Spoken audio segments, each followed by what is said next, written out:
Welcome to another episode of Gracias Come Again. Today we have one of the biggest voices in freestyle sitting down with us. Welcome, George Lamond. The biggest voice. I like that. Finally, I'm here. I'm so glad to see you. Thank you for having me. Listen, this is amazing. I needed you to get up here because my childhood and, my teens, your voice just in my house at all times. Era, look into my eyes without you. Bad of the heart. My sister, she was obsessed with you and your music. She's younger or older? She's older than me. Okay, that's the way it works. Yeah. But I learned and I know every word to every one of your songs. And I was probably like 10, 12. And if you start singing, I could duet with you right now. Isn't that crazy how young we are, but yet how influenced it becomes? Yeah. Because I was raised on disco. You see? I didn't know nothing about no freestyle. My older brother was always playing not KTU. Well, the original KTU. What was the original With KTU? Paco. It was a lot of Paco, and who was the other one? WBLS. Oh, yeah. I was always in BLS. So, those were I was listening to black artists growing up. So disco was my shit. It was like, I loved it. So when freestyle came along, it wasn't detached that much because it's mostly black Latino artists, and that's why I love disco, because I was young, just like you. I was like 9, 10 years old. It's like it becomes ingrained Yeah, in it does. in like your brain. I'm like, how do I remember these songs from 30 years ago? But here's a question. What? When you were that age and my song came on, did you listen to it because it was there and you enjoyed it while you were doing other things at 10 years old? Or were you like jamming to it? Oh, no, I was singing it. Oh, you were singing to it? I was that weird kid that performed at home. Oh, me too. That's our club. We're here. So, it's like I had to memorize it. Oh, you had the mop too? Oh, de todo. No, my shit was a hairbrush. A hairbrush, and I had the mop. Yo no podía joder con el map o tocar la vaina de mi mamá. It was, Don't touch that shit. Don't touch that shit. That's my cleaning supplies. So it's just like, when everything happened with freestyle, were you already active as a singer, or is this what made you want to be an artist? So freestyle, when you say started with freestyle, Like when- like on the radio and stuff? Yeah, like on the radio, like when the explosion happened. Right. Were you already part of it, or did No. you? No. No. Because when the explosion happened, I was still in the audience watching. So I would watch TKA. Oh, really? Right. I wasn't popping yet. I was watching TKA. You was absorbing? I was absorbing a lot. Talk to me. I was watching the Cover Girls. I was watching Fly. Nice and Wild. Sapphire. All those Jocelyn Brown. She wasn't freestyle, but in the clubs, I'm from the Bronx. So, back in the 80s, it was a mostly black Latino kind of community. So we had black artists and we had Latin artists. We had salsa artists too. So I would see them and I would absorb it. So yeah, I was not doing it before it popped, but I knew that's what I wanted to do. How old were you? You had to be over 18 to get in the clubs. I was like about 17. Un tiguerito. Un You a kid? tiguerito, metiendo mano. I just like walking around and Presentado. fake ID. I had that 42nd Street fake ID, and it worked. And I started going to the Devil's Nest. And I started watching, like even LL Cool J was there when he was up and coming, and all those Grandmaster Flash. So I got to watch all those guys. One thing I noticed about them, I don't mean to throw anybody or disrespect them, because I know times were hard and economics, but I remember as a little guy watching, and I'm like, I want to make sure that when I get up there, I make sure I'm looking right. You know what I'm saying? I'm looking right, and I get it. It was rough back in those days. And a lot of the again, the economics and money, and guys weren't really taking care of themselves. And I'm like, but I was there for the music, but at the same time, I felt for them, because I was like, come on, man, take care of yourself. And I used to see guys a little bit falling off. That was the one thing I learned. I was like, always represent right. Make sure you're clean. Make sure you rep. Make sure you do a good show. Make sure you take care of yourself. And that should still with you forever, because you was the fly guy. I'm Thank not you. even going to hold you. The Thank you clothes, so the much. hair. You was that man when it came to the look. Based on Brooklyn, I don't think so. What What you mean? Brooklyn, they thought I was a little flamey. They thought I was good. They thought I was, going the other way. They were like, They try to put the gay. Yeah, they were like, oh, this money's too clean. He got a little mustache. Está muy lindo. Está muy lindo. Oh, pretty boy. That's what you call me. They're like, oh, he's pretty boy. I was like, nah, man, I'm very heterosexual. Y tú ahí comiéndote todas las mujeres in the back. You were like, I don't worry about what I do behind closed doors. That's another story. I got the black ring now. Oh, he said, listen, everything is solidified now. I'm a one-woman man. Yeah, man, that's my baby. But I'm pretty sure you had your fun. Yeah. We were growing up. We were teenagers, right? We thought we could rule the world. We thought that it was going to be like this forever. And, I came out in 89, right? You can't say I came out. The record came out. I'm just messing with you. I'm glad you caught that one. The record came out in 1989. I was so Bad of the Heart was released first on the independent label called Lagosa Records by Chris Barbosa and Marc Liggett. They're the same guys who produced Shannon, Let the Music Play. So they were already big on the dance floor. And then I was signed to CBS, Columbia Records, which is not that far from here, and we re-released it again. In 1990, and that's when it shot to the Billboard charts. Isn't that insane how a record can get re-released and it's the machine. Stardom? Yeah, I had a machine behind me. It was CBS. Those guys knew what they were doing. Había chavo. Pero la mayoría del tiempo, they thought that when I went to the radio stations, because my real name is George Garcia, Lamond sounds better, so we created Lamond is beautiful. It's French, right? Yeah, it means the world. So, El Mundo. So, what they did was they repackaged everything. They took the loose touch name off, and they said, we're going to call you George Lamond. And I wasn't feeling the name at the time.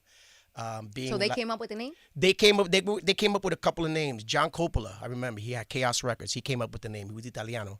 He came up with the name. I didn't like it, but after a while, it's stuck. People liked it, Do you remember what the other options were? Yeah, I don't even want to. I don't even want. It's been so long. All right, so there was shit. So there was they wanted to call me fucking Garçon. George Garçon. Like Isn't the guy? that what they call waiters? Like the guy? Yeah, that's like Garçon. Yeah. More wine. No. I'm like, nah, hell no. Jean Garçon. No. I'm glad we went with Lamond. Yeah, Garçon. The other one was George La Voz, something like that. Like La Voz, Hector La Voz, George La Voz. And I'm like, nah, La Voz. I'm like, nah, that's a little too French than Lamond. Too close to La Voz, Hector La Voz. No. And we just stood with that one. That one worked. I like it. Thank you. You know what's funny? A lot of people thought I was black because what happened was the label didn't know what to do with a Spanish kid. It was either you were black or you were white. Puertorriqueño. Right, Puertorriqueño. So it was either you're black or African American, or you're an American, white. Mm-hmm. So that's the way the machine was working. When they had a Latino in the middle, a brown skin guy, they didn't know what to do with me. So the record cover, the first single, which was Without You, is black and white, right? It's black and white because they wanted to just kind of hide my skin color. Ambiguity? Yeah, they kind of wanted to hide the skin color. And every time I went to the station, they go, oh, DJ's like, man, I thought you were black, man. Lamond? I thought you were George Lamond. Like, nah, man, I'm very Puerto Rican, bro. But I got some black soul in me. What you want me to give you? Yeah. But it's. Do you think it was because they didn't know what to do with you, or because you can straddle the fence? I think corporate America, they weren't on the ground. Okay. Right? They didn't know what the DJs and the B-boys were doing. They weren't in the streets. So today's multimedia, major change. I see a lot of people who are controlling, their production from people that were from the streets, soldiers, like, and they worked their way up. And you could tell. You could see it in the shows, in the music, you could just see it in everything, in the images, in the marketing, so they weren't really in the streets. So it wasn't their fault. They were trying to do good. They were spending the money, but they just didn't know how to market, how to connect, how to cross-market me with other products and stuff like that. So it was a little too early in the game. You're talking about 89, 90. Way before the Latin explosion. By the Latin explosion, they knew what the hell to do with us, right? That's right. Cuando salió Jennifer Lopez y esa gente. Marc, Ricky Martin. They already had it down. That was, you know what year that was? I feel was that like it's 95? I feel like it was very close to Y2K. So probably like 99. Yeah. All right. So it was all the way up there. Yeah. So they already had you as an. Yeah, because you know what? Because I released Que Te Vas, the salsa song. I released it in 1999. I love that. So it was after that. I love that. Yeah. That's a good one. I just went to see La India last week. That's my girl, man. Voice. That's my girl.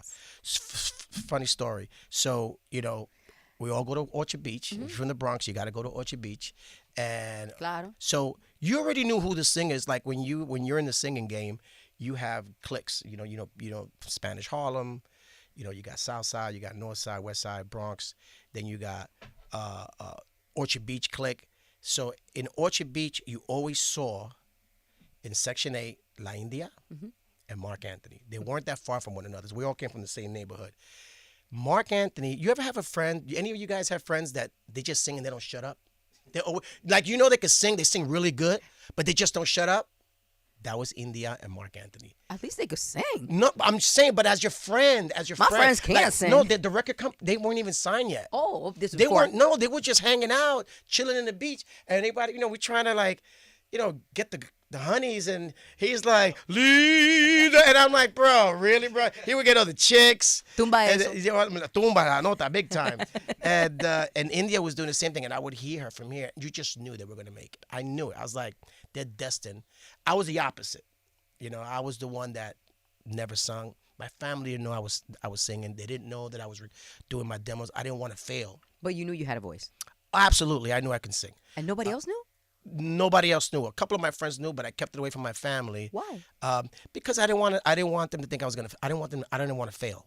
I didn't want to fail, and I didn't want to let them down. I didn't want them to laugh at me. So, I was already a b-boy in the street, break dancing. I was bombing the D lines. I was doing graffiti, but on the low tip, I was doing recording. I would go to Queens. I would go to Brooklyn. I would record songs, but no one would hear them until it was time to be released. And the day that it was released, that's when everyone knew.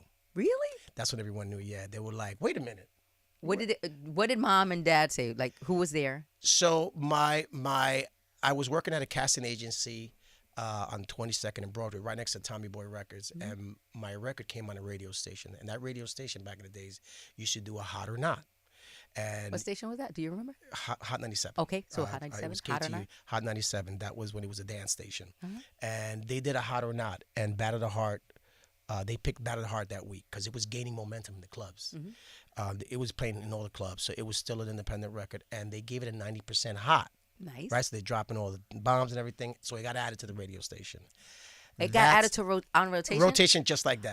That's unheard of. Isn't that cool? Yeah, they would do super dope. it once every month, one record. And it was you that month? That one would happen to be me, yeah. And I've heard all the others. I remember when they had TKA on there, and they had Sapphire on there, and all the others. I'm like, man, I can't wait to get my turn. Oh, and I that's couldn't dope. believe the outpour. There was so much love, and they added it that day, and we were getting at least 20 spins a week, man. Wow. So it was, and my life changed just like that. That's when I told my mother, I said, Mom, I'm doing music, but okay, eso, right? Latin hip hop. It wasn't called freestyle. Your mom speaks English or She's Spanish? all Spanish. Okay, She's so Puerto Rican. imagínate, trying to explain it to her was even harder, right? No, but she knew because I would listen to the music. Okay. She would always come to the room, mira, baja esa música, esa porquería no va para ningún lado, ese hip hop, y el tukiti tukiti, tú fucking break dancing en el piso. So the vecinos used to come up, so she didn't get it. Hey, I'm a parent. Some of the music my kids listen to, look, I'm old. You're her now. I don't connect. I can't connect, but that's their thing. So I'm my mom now, So, but I stay quiet. I'm like, yeah, Dad, what you think? Yeah, it's good. It's good. They listen to your stuff. And that's when they knew. That's when they knew, when they started seeing the phone calls. Phone calls were coming in.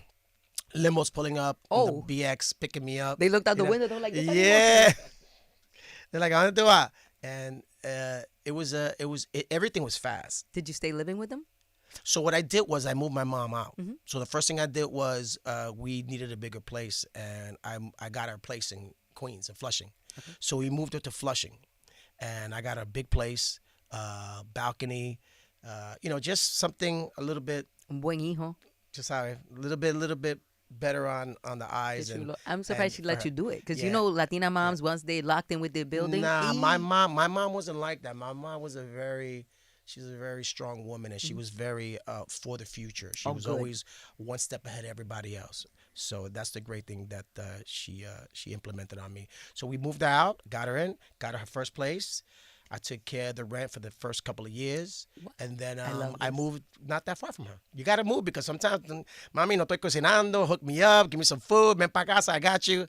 And you were young, so you probably wanted to make a mess. I was barely home, so I was out and about. So Bad of the Heart gets added to Hot 97. Your life changes. Changes. Yeah, a lot of artists, a lot of female artists started wanting to meet. I met Mariah Carey. Wanting to meet musically or to meet? They wanted to meet me musically, and some, romantically. They wanted that. It was kind of weird because, I Well, would. you were cute. Well, yeah, but still what's, cute. what the funny thing is, you're in a club. Isn't it funny when you go to a club or you go to some sort of function and you walk by people and they don't know who you are, and they don't even give you a look, and then later on you start shaking hands and people start taking pictures, and then all of a sudden you get a nod and an eyebrow raises, and they're like, She's like, you know. So, and that's how I started. I'm like, you weren't looking at me 10 minutes ago, and now you want to talk to me. That's how I took it, But I played a game. I played a game, and I sat down. I had a couple of friends. So yeah, couple of friends. I had a couple of friends. Yeah, Listen, yeah. It was fun. It was fun. We were young. We were young, and Lisa was a really good friend of mine. Betty was a good friend of mine from Street Sensation. We hung out, and yeah. Lisa is absolutely amazing. She's a sweetheart. Can I tell you this? When this was just a concept, Lisa was my first guest. No shit. This did not exist. Isn't she the bomb? None of this had happened yet. It was an idea, and she came. Wow. She said, "Donde me pongo?" So she was the first one. She was my first guest Was ever. Tony here? Huh? Tony was here. Her manager. Yeah, Tony Manach. Yeah, she was here. But the fact, I've always loved her, but the fact that I had nothing to show her. And she didn't ask like. I can show you 70 guests. I had 0 guests to show her. Wow. It was just something I wanted to do for Latinos. It was meant to be. And she said, You're really good at. Let me ask you. You're really good at what you do. "Thank you. I love this. I've seen a lot of your interviews. I actually love doing this." Good. And I tell people, when you love what you do, it doesn't feel like work. At all. Yo me preparo. I'll be like, ¿qué me voy a poner? Oh, George Lamond viene. Let's listen to his music all weekend long. Like, I Prep. get into it. Yeah. And I love, like, I am actually excited to see you here. Like, I was talking to Gungi. Yeah, John. And he said, "Honey, when I watch you do your interviews," he's like, "you actually want to know these people." And I was like, "Yeah, 100%. Yeah. I said, "If I'm sitting across from someone, is because I admire them." It's going to reflect. Yeah. It's going to reflect. It's going to show. And it's going to show in your work. It's going to show in your work. Yo no duermo trabajando No. con esta vaina.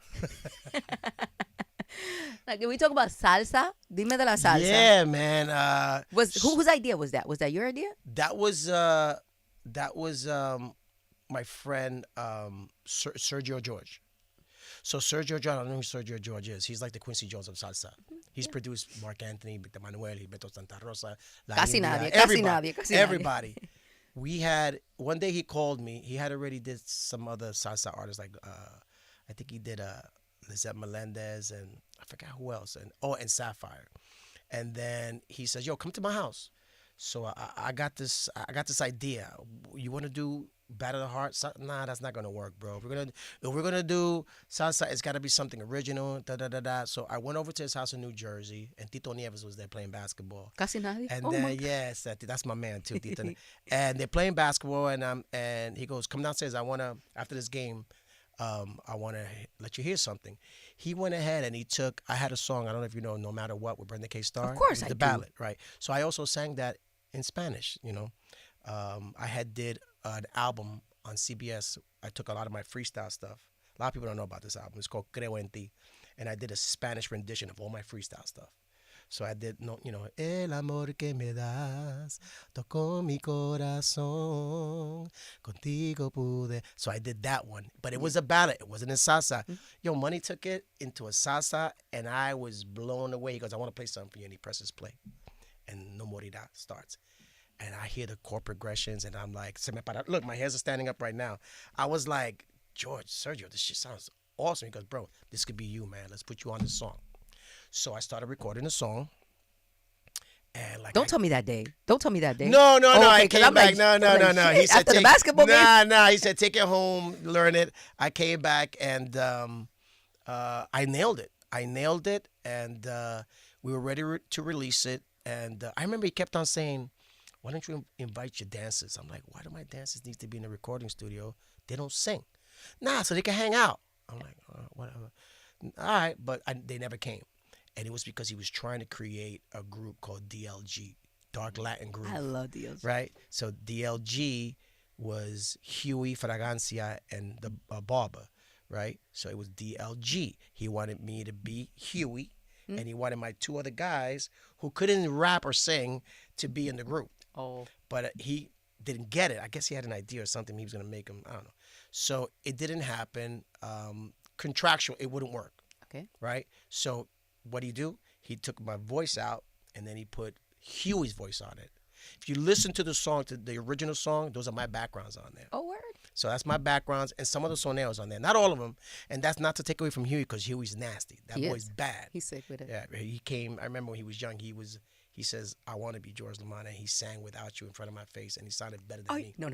I need this story. Better than me. This Yeah, story. yeah. Where did this happen? My brother, my crazy brother, my older brother Louis, we were hanging out in College Point, and I forgot, we were watching a basketball game or something. He goes, "Yo, G, I got somebody. He wants to meet you." He says that, he's a big fan, y esto lo otro, and you get a lot of this sometimes, and sometimes they don't turn out to be that great. So here comes this kid. He's like Puerto Rican, Jamaican, black, and he's like, "Yo, man, I just want to tell you, I looked up to you, and I want to be you, and I want to sing like you." So I said, "Let me see what you got." So he goes, "Can I sing your song?" I was like, "Yeah, what do you want to sing?" So he sings "Without You." Now, "Without You" is a hard song to sing. And he was like, "There's no one who could ever," and he was just started, and he actually did it on a half step higher than me. So when he was like, "Without You," I was like, "What?" I was like, stop. He was bad. I already knew. So I already knew that kid was Candela. You already knew? He was Candela. He was nasty, and I knew there was going to be a place for him in the future for the music industry. And Lord and behold, it happens with DLG. So he took DLG. The guy wins a freaking Grammy. My life, right? Story of my life. He wins a Grammy, and then he comes out with Juliana, and he comes with Muévete. He comes out with more after. So, like I said, he was destined to be somebody. So then I go, and I'm licking my wounds, and I'm like, damn, what am I going to do? So I was doing a conference. Like I said, I was promoting Creo en Ti, the Spanish album that I did. Marc Anthony happens to be in the room at a conference. So, they tell you wait over there in the conference before you do the interview. So I go in, "Marc, what's up, yo? What you doing?" He goes, "Gee, you got to listen to this salsa album. My God, it's fucking crazy, bro. It's called Otra Nota. It's nasty." Oh, my God. So I'm like, let me hear it. So I put the CD in. I'm listening to it, and I couldn't believe what I was listening to. I'm like, he's taking this to another level. Like a New Yorker singing salsa, but for the bilingual culture. Us. And he did Palabras del Alma. When he came out with that one, I was like, ooh, that boy killed. So I was like, bro, I want to do salsa, but I don't know. He goes, "Yo, G, you need to do it, bro. You got a voice. You could do it. Just try it, bro. It's what you love.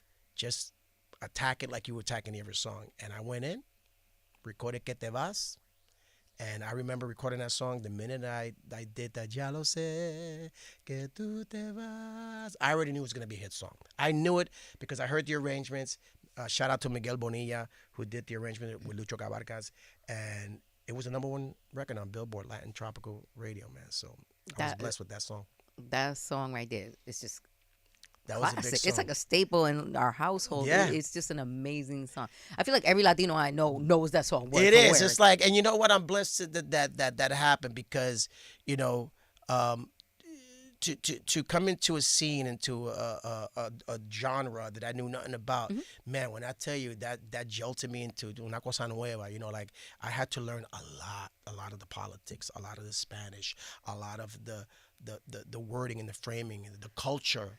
How was your Spanish going into it? It wasn't that great. It wasn't that great. I got to be honest with you. It wasn't that great. But, estaba metiendo mano. I kept on talking. I kept on practicing, for Colombia radio, for, Mexican radio, for everything was, Peruvian. Everything was a little bit different than Puerto Rico, So, but John Gungi, one thing that Prestigio did with me, man, they spent a lot of time in forming and helping me to make sure I get the marketing end right. So they helped me a lot. It takes a village. Absolutely. So with that song, tú empezaste a viajar por el mundo entero. Right. So I was traveling. Yeah. So yo estaba diablo. I was I was in Puerto Rico, Costa Rica, Venezuela. I was doing it. I was por todos lados con Coast, esa Canada. canción. Yeah, man. Eso me tenía, pero era un palo. So I was, they had me doing entrevista for La Gol de la Flaca, La Mega. Yo me I imagino. was doing el maratón in Costa Rica. So, Tú no pero, dormías. no, eso era como un tren, mi amor. I was like nonstop.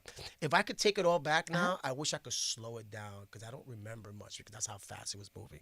Were you documenting or not? No, I was not. Really? That's what I mean. It was so fast. Yeah. It was so fast.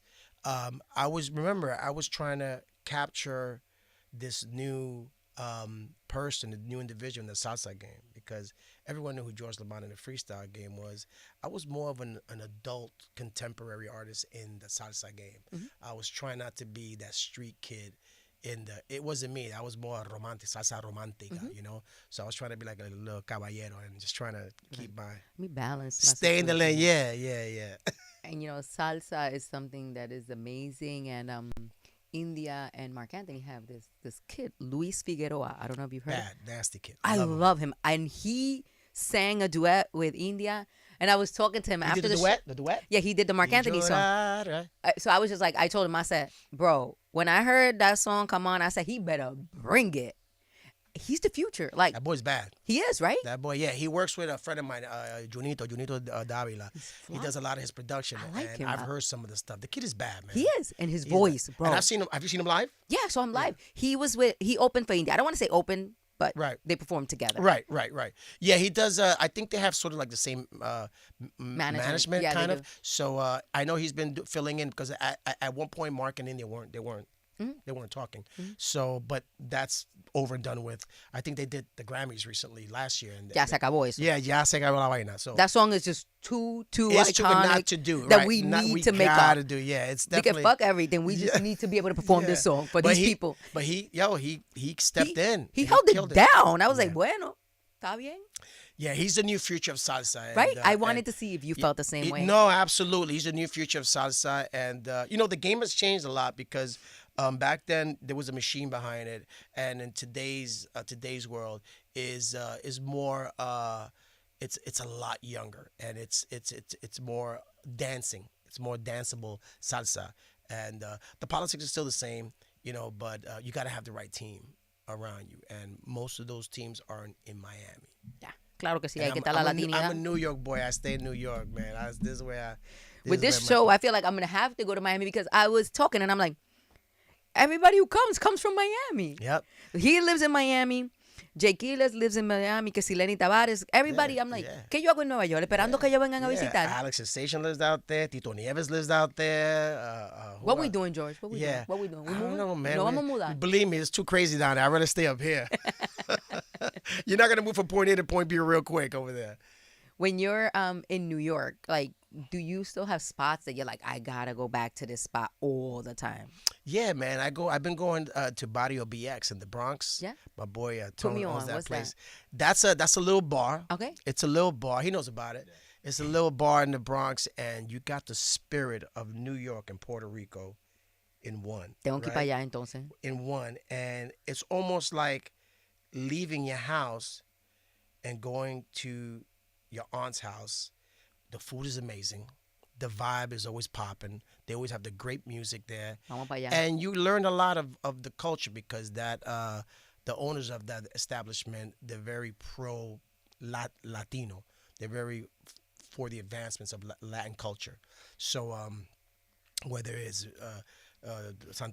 Dominican Republic or Colombia, Venezuela, Puerto Rico, they're very for the movement of La the people. cultura. La cultura. No importa cuál 100%, país sea, as long as it's part of the, and ecosphere. the food is amazing, and the vibe is the music is dope too, and you just chill there. I also go to my man's place in Queens, Adam Torres's place in Queens. ¿De dónde tú te metes? Coquito Blue. Oh, Coquito Blue. Coquito Blue, yeah. Coquito Blue. I saw that face. You all right with that? Voy a hacer una lista because este se sabe todos los sitios, pero nunca me lleva. Coquito Blue. Yeah, I went to culinary school, so I like to cook. I cook. Really? Yeah, I cook. So What's your go-to meal when you want to impress somebody? pollo guisado. Un pollito guisado. Pollo guisado. Pero tú usas el pollo con hueso o I do it with hueso because the bone is where this with the flavor. That was the test. That was the test. Nah, you gotta do it. Un pollito guisado, ¿con qué tú me lo vas a acompañar? Usually con arroz y habichuela. Arrocito blanco. Habichuela roja. Yeah, blanco always good because you got the salsa. You can't put yellow rice with sauce. You got to have the sauce that makes the rice brown. But are you giving me tostones or maduros? Yo no soy fanático de los tostones. But if you want, I'll get down. I'll make you some. Come on. Yeah, I'll make tostones chips, but... Y un aguacatico y ya estamos Ay, la listos. ensalada Y de ya estamos aguacate. listos. No, eso es suficiente. You got to put in the When salad did you go aside. to culinary school? Yeah. What the hell? You just threw me for a loop. I'm like, yeah. So back at when hip hop came in the game, this is when freestyle died. So this was like 95, right? So the gangster rap came into the scene. Wu-Tang Clan, I remember. NWA, Yeah. all that, right? They took freestyle off the radio. Nobody wanted to know about freestyle anymore. Nobody was gigging. I'm talking about nobody. Nobody was gigging. Me, TKA, the Cover Girls, Cynthia, Judy Torres. We weren't gigging. Saying the word freestyle was blasphemy. Like you did not say that word because you were considered corny. So you still doing freestyle? The hell you doing freestyle for? Everybody was listening to TLC. They were listening to, these SWV. SWV, Mary J, Yeah. Puff, and we were just forgotten like that. And I had a really bad nervous breakdown. Like it was bad. Like a one instance. I had a one day, What happened was one day, and I'm gonna get to the cooking thing. Yeah, so this is in my one man show, and I'll just say this real quick. One day I was crossing the street, and my label had dropped me. Radio station stopped playing my music, and the money was getting kind of low. I already was married, and I had kids. I had 2 beautiful little boys. So all that hit me at once. And I tell people that, not to stress about life, right? Because stress can really do damage. People don't realize how bad stress can be. It could blind you. It kills you. It could kill you. And I was walking across the street, and honey, I couldn't move. My body couldn't work. My wife tried to push me, and then it got worse. I tried to talk to her. I knew that my brain was telling you something's going on with me. I don't know, but I couldn't speak. And then my tears started coming out of my eyes, and that's when she got nervous because she's trying to pull me out of this like frozen state, and I couldn't. And it was the most darkest place I've ever been to. And somehow she jolted me, and we got across the street. She sat me down. That's when I told her what happened, and I had an experience I never had before. And it was a meltdown. It was a lot for me. I wasn't slowing down. Life was moving fast, and that's why you gotta take it, como dicen, take it easy. Cógelo suave, because it could really do damage. It's like a dynamite, too compressed, ready to explode. And that's when I said, I'm gonna sit back. I'm gonna leave the music for a little bit. And cooking was always something that if I started going to the dark side, cooking made me happy. Cooking is therapy for me. And, I feel very emotional just, hearing you talk about this because, when we have instances where we feel like life is crushing us. Yeah, you lose control. And cooking is a form of therapy for me. Absolutely. I don't want anybody involved. You don't want nobody in the kitchen? No, I'm cutting my little things. And no, I'm not thinking about anything else but what I'm making, you're right? in the moment because you're in the moment. We're connected because a lot of people don't understand it. I'm like, this is a therapy. Yeah.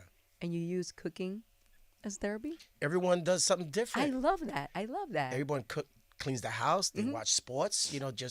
My thing is I like to cook. And I remember my mind was still in its own little place. I heard little voices going on in my mind, and because I was still thinking about my problem. Lo que pasa. But the voices shut when I would cook. Please. I feel so seen right now. You don't understand. My husband doesn't get it. I'm like, no, just don't help me. I'm doing therapy right now. Like it hits different. Right? It hits different, and people don't understand. I'm so glad me and you having this conversation. And everything it was like a switch went off. And se apaga todo, right? And I was so happy in the moment cutting, and I would take my time doing my sofrito. I make sure the dice is right on point. I make sure they're all matched up because I was focused in the moment, and I knew that was gonna go to someone that I love. I was gonna feed my family with it. So, and then I got used to it. And then I went to culinary school. That's what's up. Yeah. That's what's up. And then your wife G'd off. My man could cook. Yeah, she lucky. I took care of her. So. That's what's up. And you mentioned your one-man show. What are Yes. we doing? Yeah, so I'm in the middle of writing a script with a friend of mine, David Maldonado, and my homegirl Judy Torres, who I just saw. Shout out to Judy Torres. I just saw her. She's helping me. She's like co-directing it with me. So we're in the writing process right Okay, now. how do you feel about it? How I much are you exposing? Are you being careful? Are you being a I'm little being fluffy? I'm being careful. They're telling me not to. Why? We Uh, want raw. We want emotion. I want I don't to. know. Maybe some things people don't need to know. Like me and my wife. Well, yeah, no. Me and my wife. Something. She knows everything. You know Claro that. que sí. But I don't know, man. I mean, does that do? Is telling too much? Are you going to be judged?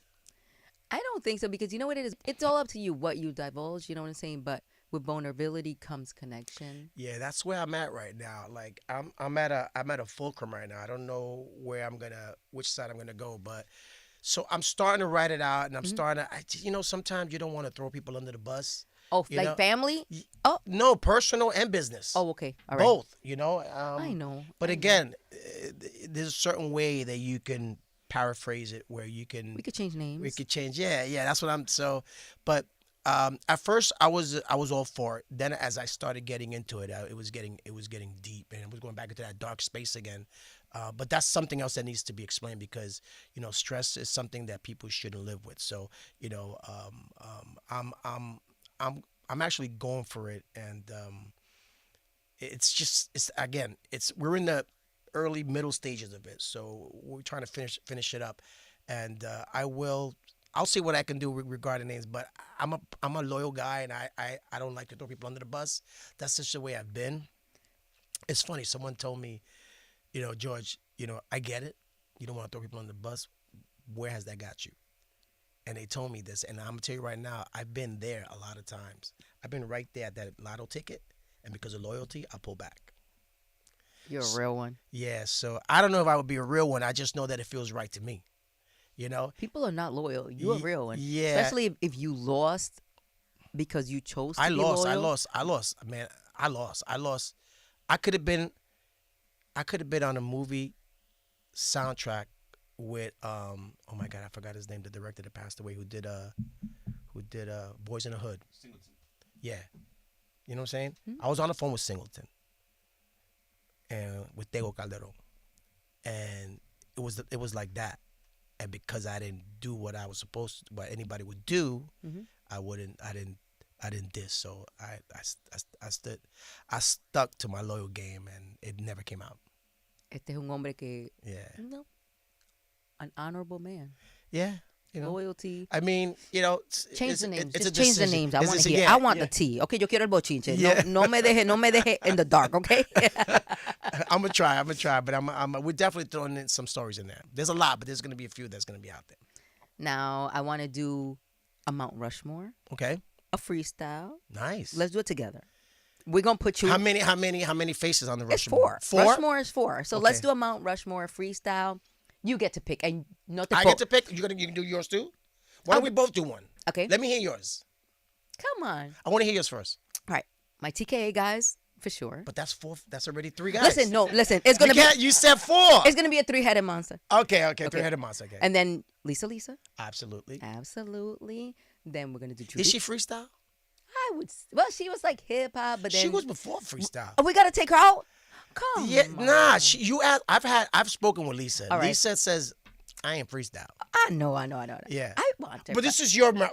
This is your Mount Rushmore. Okay. All right, Lisa, TKA. Who else? my cover girls. That's another three. That's a three-headed. I know dialogue. another So three-headed. you're kind of cheating because you already have 7 people. You already have 7 people there. Fine. Judy Torres.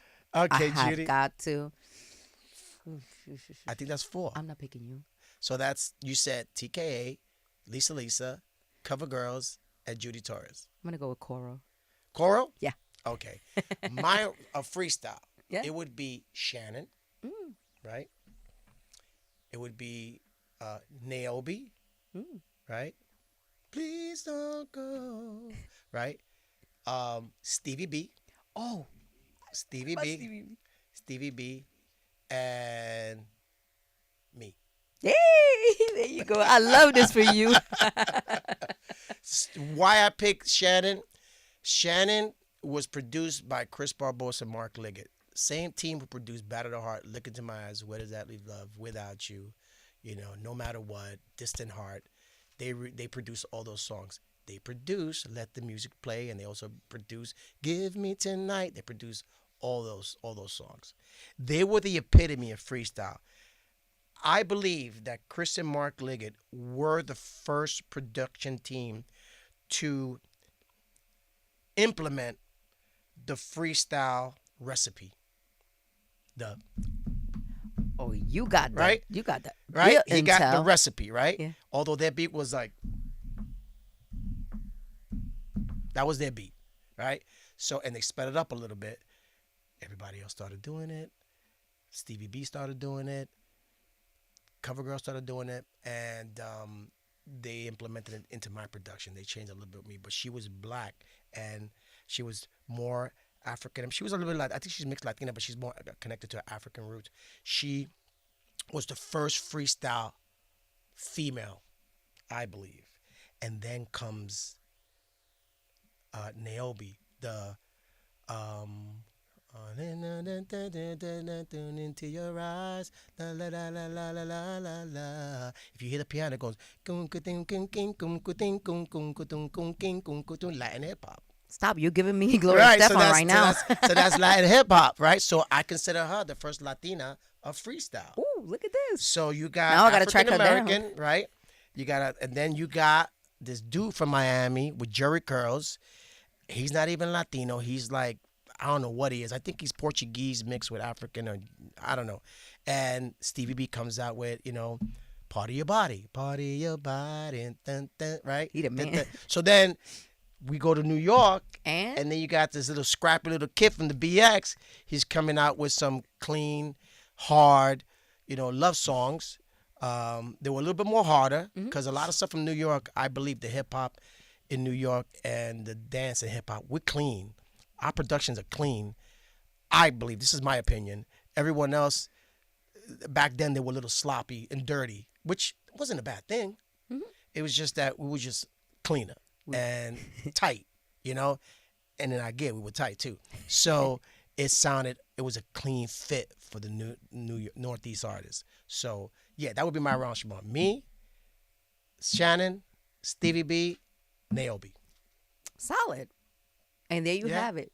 No disrespect to all the other artists, but those are the artists. We can only pick 4, right? We can only pick 4. We can No, you picked 7. I Cheated. I want a You party. cheated. I want a party. Now, what's your favorite song to perform? Your song. What do you love? And I know I read interviews and, you said when you perform, it's like you're giving us a piece of your soul. It's not just a performance. It's not Right. just a check. Right. What song still, after all these years, you just love? When you hear that, that beat drop, that you're like, here we go. I think, man, what is Where I does think that lead? Look Into My Eyes, because the baritone of the verses, it's been so long, girl, since I felt this way, right? So many times you stole my heart away. Before I say the things I want to say, I need to know that you will be the one for me. I want to know how far this love will go. I want to be the one who's left to know that this would only be a memory. Just tell me what you see, just what this love can be. Come on, man. Oh, my God. And then you're looking at them in your eye, and you're looking at them when you're singing, and they're like, Moha, That's Moha. So that's a fly shit right there. The fact that you can do that. You know what I'm saying? And shout out to Philip Andriola and Maribetty. When we were in the studio recording that song, the song didn't sound anything like that. It sounded corny as fuck. Like, it was just, there were 2 Italianos writing these lyrics, and I remember Phil was like, I'm having a problem with my girl, she's a stripper. I was like, well, there's your problem right there. She's a stripper. They're like, Empieza por ahí, right? She's a stripper. So he's writing, and he's so depressed. So he told me the story, and when I heard them singing, I'm like, nah, I'm gonna have to cut it a different way. And I remember them giving me the song, and I took it on my own, and I gave it a brand new life. And they were like, don't do it the way we do it the way you're doing it. You said, gee, you got this. I love the way you're presenting the song. So and that's the song I'm doing, because people are in love. And when you're in love, some love stories don't end that well. Some love stories do. And it usually because someone's not telling the truth. You know, so whenever I do the song, I always say, I need y'all to look into me in my eyes because I want to make sure you're paying attention. That's a real Because I can connection. tell if you're paying attention to me if you're lying. So I know. And in a relationship, when you want to talk to me and the girl or the guy ain't looking at you when you're talking, I was like, look at me. I want to see your face, you know? You know what I'm saying? Like, let me see what you like, you know? Mírame los ojos. Yeah, you could tell. So that's one of my favorite ones. Look into my eyes is one of my favorites. Without You is another one. Or Without You, because that's just a different type of freestyle song. It's a dope song. Yeah? Nah, man. You like that? I love all your music, and I love what you've done, and I love that you've been active all these years, and the fact that you all are all over the world, all over the country. Eso es graphic, eso es crucero, eso es. I fucking love this for freestyle. Isn't that love? Because I'm like, yo, y'all tried to kill it, but look what happened. No, absolutely. You know what? Absolutely I'm so not. glad you brought that up, because I was just in Sacramento and, I'm performing in front of 5,000 people, packed full audience. And then after that, I go to Chicago and I'm performing another 3,000. Thank you. And then I go to Miami and it's like the love is there. And it was, you know what it was? I think what happened was it was a blessing. When they pulled us off the radio, we didn't get to the peak we wanted to get to. So, that kind of forced us back to start all over again, and we had our fans, and the fans are everything. I got a shout out to all the freestyle fans out there and the new freestyle fans, because there's a lot of freestyle fans now. Look, I'm 59. Never. I'm 59, yeah. So, Déjame no, I'm hiding the peepa. I'm hiding the peepa. That's a I'm good 59. right? And the majority of artists these days are either 60, because I started late, over 60. And they, like I said, we looked at our predecessors and we saw what they were doing to themselves. Unfortunately, a lot of them were doing drugs, and that's just the way the game was. We saw that, and I'm like, we ain't doing that. That's what I'm not doing, right? Yeah, that's what I'm not doing it. I don't want to look like that. So we made sure to follow a different path when it came to that.